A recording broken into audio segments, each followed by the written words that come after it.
Hey everyone, and welcome back to this class, Artificial Intelligence, Reinforcement Learning in Python. In this lecture, we are going to formalize the idea of total reward. In particular, what we are interested in is measuring the total future reward, so everything from t+1 and onward. We call this the return, and we use the symbol g of t to represent it. Notice how it doesn't depend on the reward at the current time. This is because, strictly speaking, when I arrive at a state, I receive the reward for that state. There's nothing I can predict about it, since it has already happened. Now think of a very long task, a task containing a sequence that is thousands of steps long. Your goal is to maximize your total reward. But is there a difference between getting a reward now and getting that same reward 10 years from now? Think about finance. You know that $1,000 today is worth less than $1,000 10 years ago. If I were to ask you, would you rather get $1,000 today, or would you rather get $1,000 10 years later, you would of course choose today. And so we introduce what is called a discount factor on the future rewards. We call the discount factor gamma, and we use a number between 0 and 1 to represent it.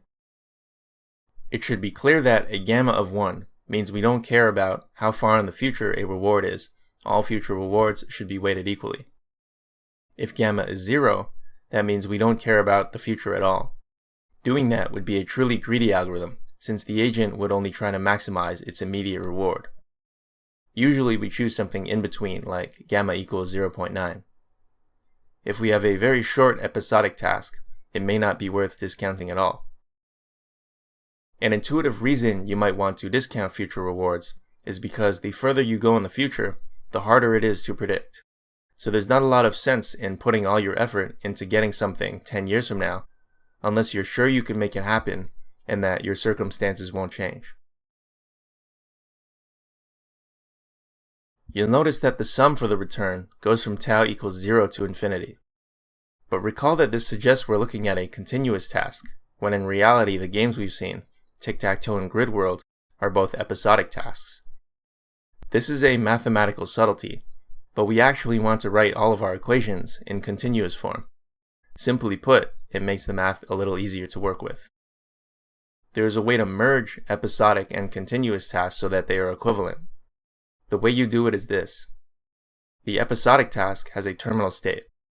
What you can do is pretend that there is a state transition from the terminal state to itself that always happens with probability 1 and always yields a reward of 0. In this way, the episodic task remains the same, but since it technically goes on forever, it's also a continuous task.